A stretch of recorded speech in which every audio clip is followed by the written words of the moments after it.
What a crazy way to wrap up the series, and we do now know who our final contestants are. It is Hydra Reloaded versus Pandemic Legion, a repeat of a match we saw earlier, and those were a pretty stellar series of matches, and I have no doubt that this is going to be even more amazing.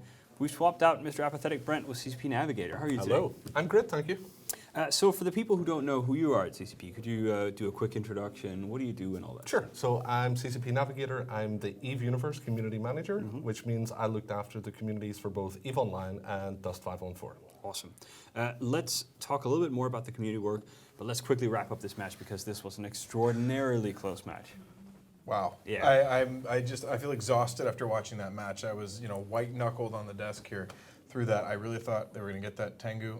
One thing we were talking about is why, if they started applying damage late to that Hawk to pull reps from the Tengu, force the Tengu to make some decisions. I don't know if they do that a little earlier, make the Tengu swap around and test him. Maybe they get him while he's also micromanaging his own tank. But my goodness, what a match! Exodus just a stellar showing for themselves. Really for taking third place like that was really, really impressive. Yeah, I think Shadu's heart will never be the same after that match. Really strong performance from the Tengu, and also clearly sniping out that stiletto won them the whole match. As soon as I can get to, I don't know, are we getting feed? Do you know? I think the feed is back on, so if you find something, let's see if we can't show it. All right, that sounds great. I'd say the Tengu pilot's heart must also have been racing a so. little bit. Was it a mistake from Exodus to not try other targets earlier? I don't think so. Breaking through the reps on that. Well, okay, as far as not trying other targets to actually kill them, no. I think to stress the Tengu and maybe force him to make a mistake, yes. I think they needed to try that earlier on. They had the cap pressure, they almost broke the Tengu, but then it was clear they weren't getting that much damage on him again. There was maybe a reload of a cap booster somewhere along the way. But at that point, they really, I think with 3 minutes left, they needed, at that point, to make a decision, we need to try to go after frigates now rather than at the 1 minute mark when they did. Could you try and unplug it and replug it? Let's see if we can't get this to work. It's Technology. And restart the app. This is one of the issues you have with our little homemade apps that we use for this, and it is quite cool when it works, but when it doesn't, it doesn't. Anyway, we do have Hydra Reloaded versus Pandemic Legion. We've been talking about this match for a while. How are PL standing in this? Because they have already lost this series once before. I think PL have an uphill battle. Yeah. Hydra's had the day to relax after their first series, or their first matches, whatever. They're just they're comfortable, they're prepared, they've gotten to watch the matches, think really hard about what they're going to do. Maybe they still have a setup or two up their sleeve they haven't shown yet. And PL have had to pull a lot of tricks out of the bag to get through the end of the losers bracket there. They're probably still coming down off the shaking of adrenaline from that match, and they're going to have to immediately jump back in with bans for the next one. So I think Hydra definitely have the advantage. Not to mention they go into the series, Hydra does 1-0 up for the best of 5 because of the way the brackets are configured. So Pandemic Legion definitely has an uphill battle here. Yeah, the one win advantage is huge. It gives you that sort of sense of pressure. And that can become such a psychological factor in matches where 2 losses and you're done. Whereas you have such a huge hill to overclimb and have to win 3 at some point. And if that's not 3 in a row, how much worse does that pressure become when okay, I lose a single match after I've dropped 1 and I'm done. Indeed, it is going to be really exciting. We are looking forward to it, and the teams have about 30 minutes now, I think, to get ready, and we, of course, have the pleasure of Navigator's company. So you're the manager of community. What kind of things do you guys get up to? So a lot of the things that we're working on at the moment and what we're going to be working on post-Alliance tournament are a lot of both online and offline player engagement events. So you guys were talking earlier on about a lot of the offline event stuff we're doing, like EVE Vegas, EVE Serbia. We also have a player meet coming up in London in September, which is usually very big. Used to be Vito organised now, but now that we just hired Vito, they're having to have somebody else do it instead. So that's pretty cool. But we're really looking forward to spending a lot more time at player gatherings and events. One of the things that you guys touched on earlier on was we're also pioneering for Gamescom this year this VIP ticket purchase. And a lot of people would be asking, well, why are you doing that? Are you trying to make money off us as players? And what this is actually designed to do is we have seen in the past with player gatherings that people will sign up and then don't attend. But because our numbers are filled, people who really wanted to go don't get an opportunity. So making sure that there are options now where people who are super committed and wanted to go definitely get that opportunity. So that's quite important. and the in-game events that we're doing, Commander Wang and Dust has been working on the Prime League now Yes. for Dust, and within EVE, we're going to be kicking off a very big event arc in late August, early September. So CCP Etern and Falcon, along with Affinity and Goliath, who did the Battle of Caldari Prime, Yes. those guys are now going to be working on a brand new project, which is going to be super cool. And the reason why this one is super cool is that players are going to decide all of the outcomes. Nothing is scripted.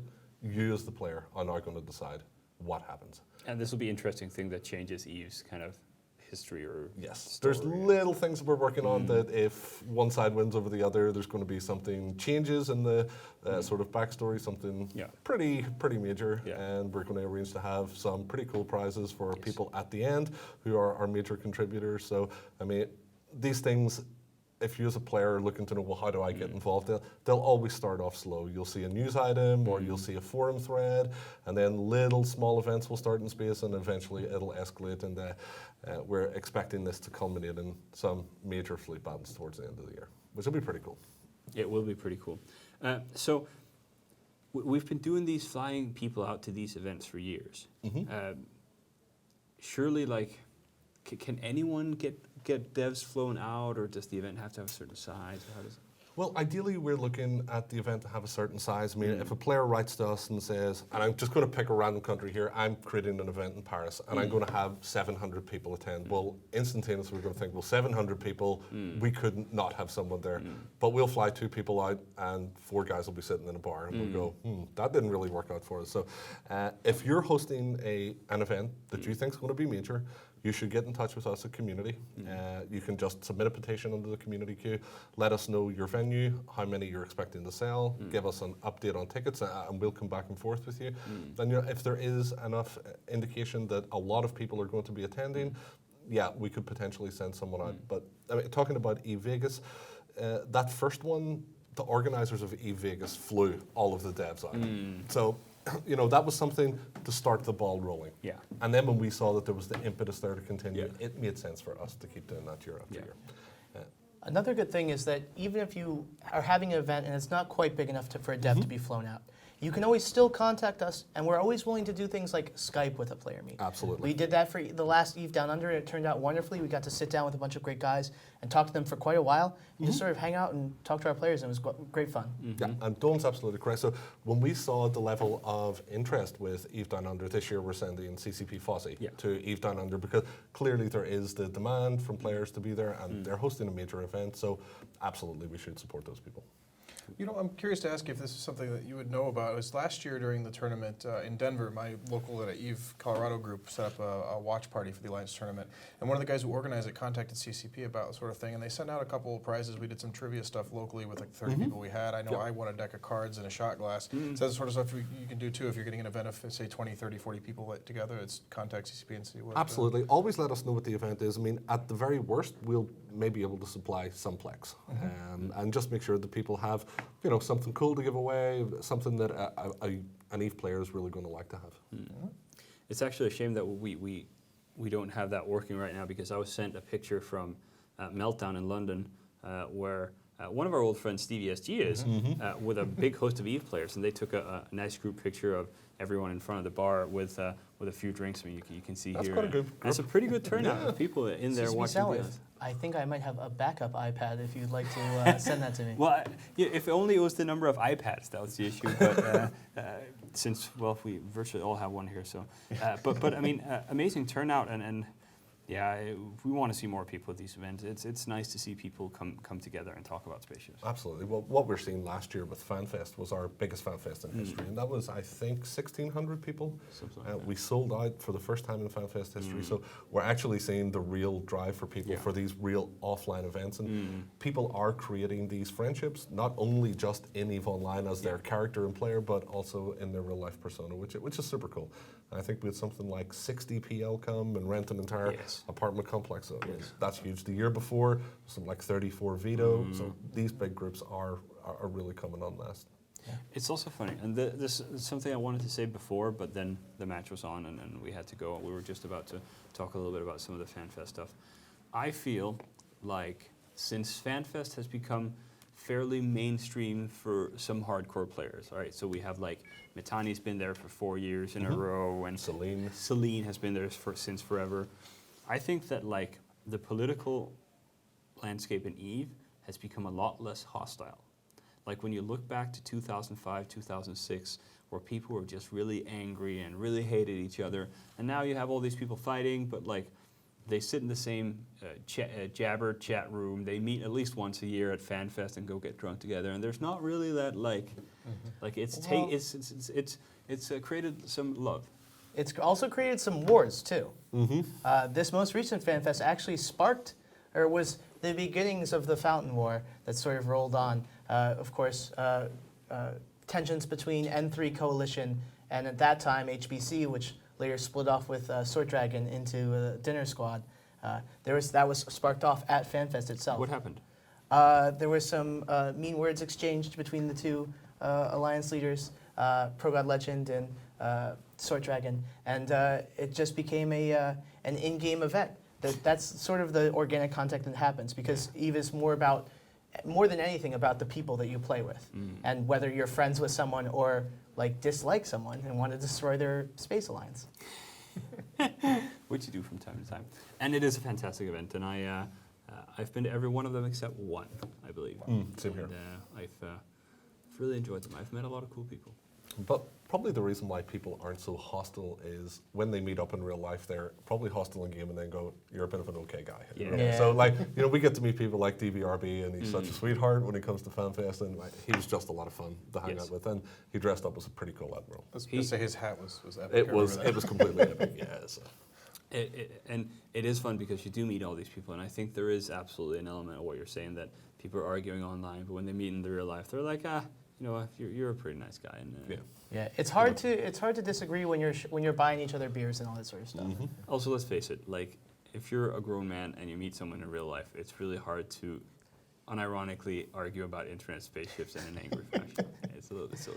Well, also, if you're a grown man who loves internet spaceships so much that you're willing to travel across the ocean to Iceland, Yes. you probably share quite a bit in common. Yes, It's you not exactly a tremendous demographic, although it's a demographic that continues to grow every year, as people say it's the best. Surprisingly wide-ranging, the amount of the type of people, the age range of people, who they are, what walks of life they come from. It was amazing. We got Ro Capel together for not this FanFest, last FanFest. We had about 20 people. This time we only had about 10. But it was amazing to meet all the different people and just see all different ages.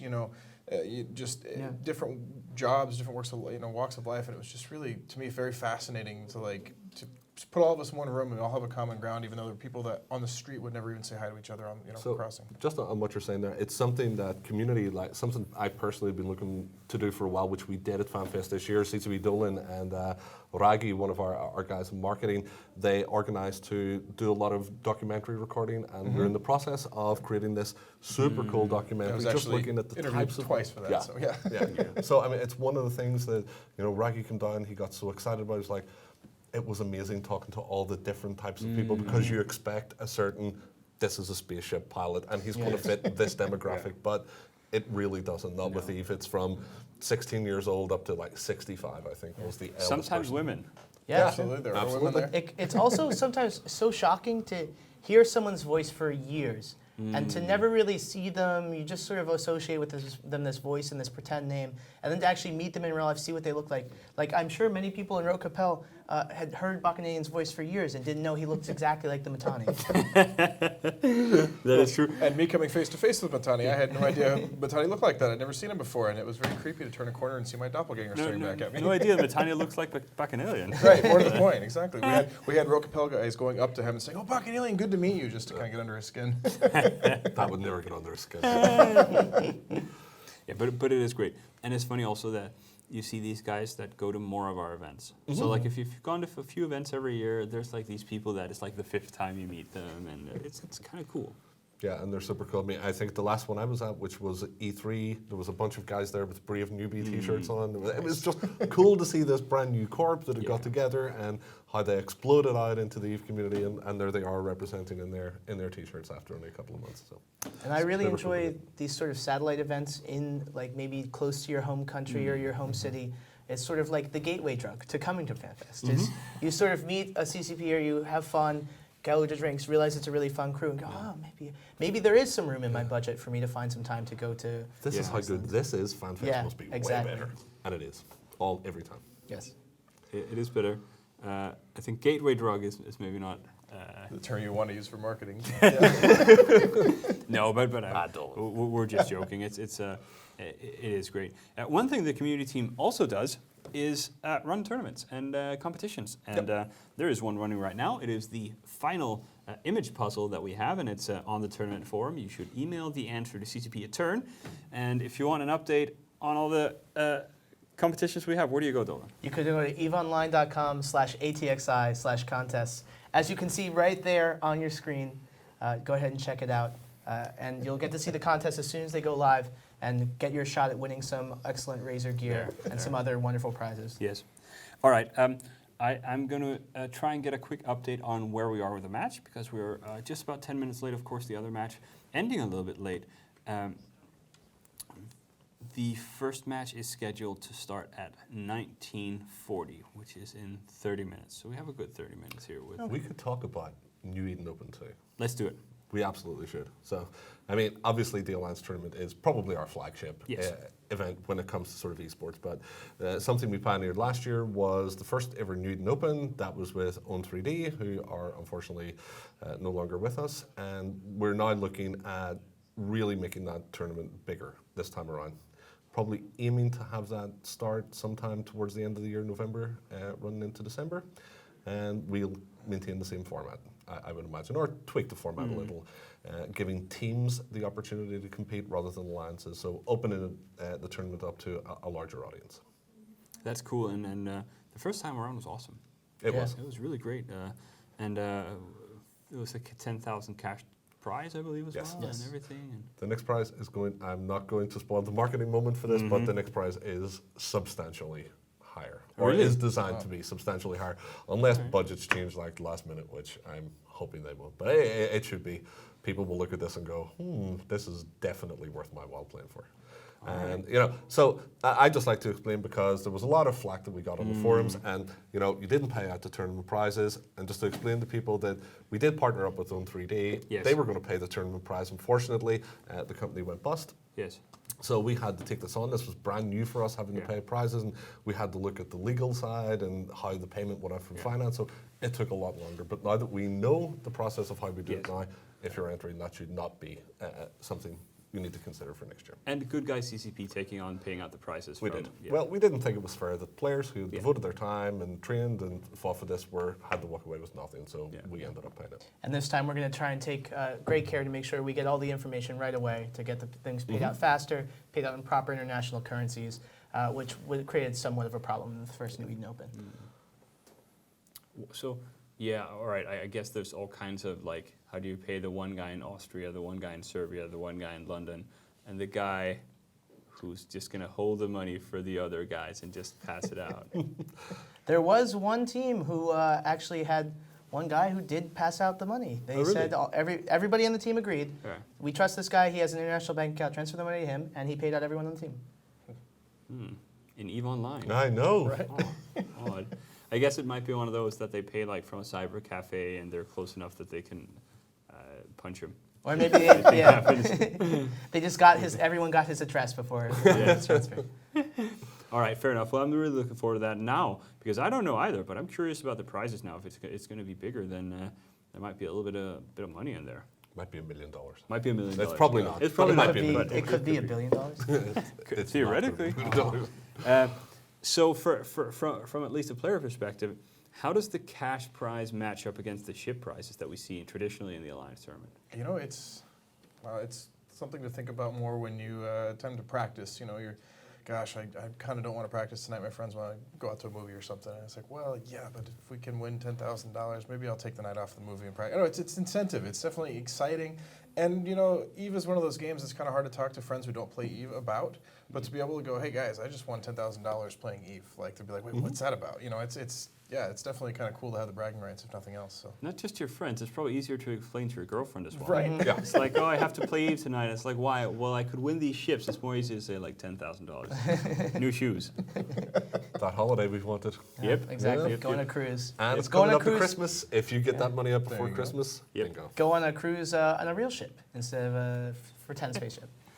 It'll be easy. We just have to beat Hydra. It's a safe run. But here's the thing: for teams like Hydra, they have so many good pilots that they might be filling multiple teams and competing against each other. So who knows? They could knock each other out before they even get to you in the bracket. Craziness. All right, we do have 25 minutes until the next match. We're going to go on a commercial break, and then we're going to come back and talk more about spaceships, talk more about EVE Online, and then lead into this exciting best of 5 Hydra Reloaded versus Pandemic Legion match. So let's do some commercials. We'll be right back.